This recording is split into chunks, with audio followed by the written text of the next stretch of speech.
Hey, Hey. what's going on in here? What are you doing? Why was your friend over here? She was just visiting. Visiting? She don't never come over here in the middle of the day. What are you talking about? You were showing her your bruises, weren't you? Why would I do that? Why you lying to me? I'm sorry. Why are you lying to me? Because you want to embarrass me in front of everybody. You know I can go back to jail for that? I don't want you to go to jail. You don't want me to go back? You just calm down, honey, stuff. You going around showing everybody your bruises. You gonna get me sent back into the pen. I ain't going back in. I'm tired of your stuff.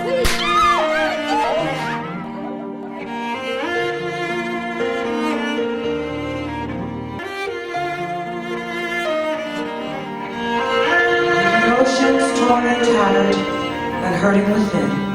A life of sorrow. When did it begin? Women and children living on the street. What is their address? What do they eat? Multiple cuts and bruises. They try to conceal. Beatings done year after year. The wounds won't heal.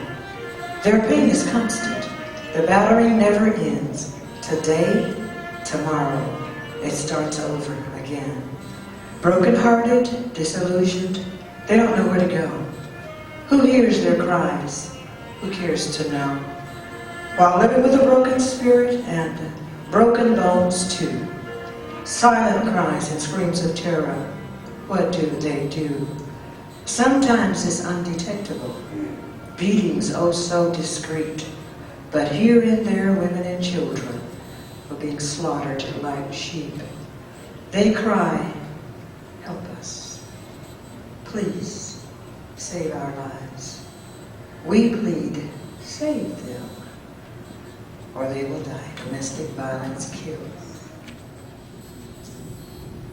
Every year, October, the National Coalition of Domestic Violence has set apart October as the month that we observe as Domestic Violence Month.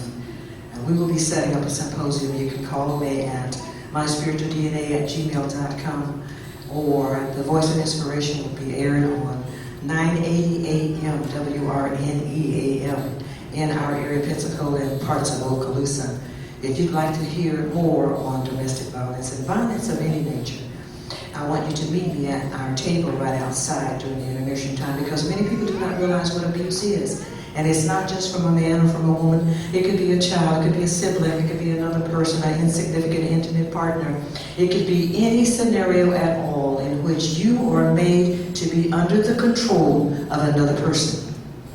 That is abuse. If you're told, sit down and shut up. If you're told you can't eat until I tell you.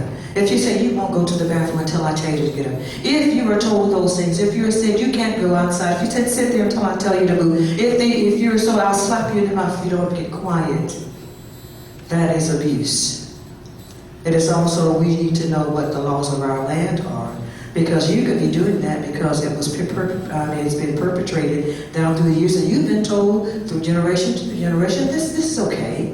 You can discipline your family this way because this is how we discipline our children. But your neighbor next door may know the laws of your state and call into Children and Family Services and say, they are doing such and such over there in that house.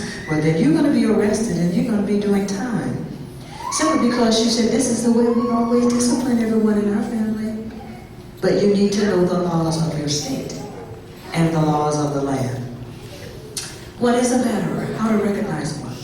How to know when you're in a troubled relationship? What is abuse? What's violence? The scenario goes on and on and on and on and on.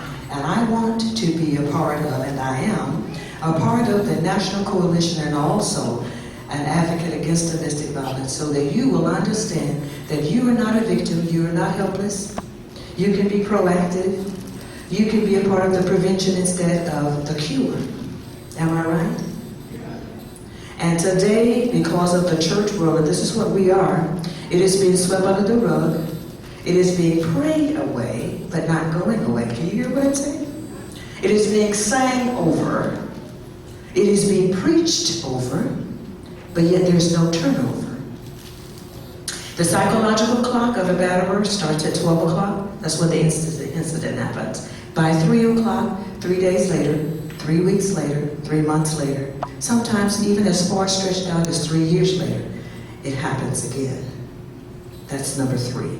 By 6 o'clock, The issue is, it's a calming stage. You're in the honeymoon stage. And the batterer says and makes a promise with flowers, with gifts, with all kinds of sweet attitudes, it will never happen again. Then by 9 o'clock, the triggers inside the psyche of the batterer, as I said, not just men, his grandmama, his aunts, his brothers, his cousins, his everybody, who feels like they may have a right to strike you or to withhold you in some form to make you be under their control. By 9 o'clock, the triggers happen and the psychological effect happens again. By 12 o'clock, what has happened? Can you tell me? The incident has happened again. That's the psychological clock of the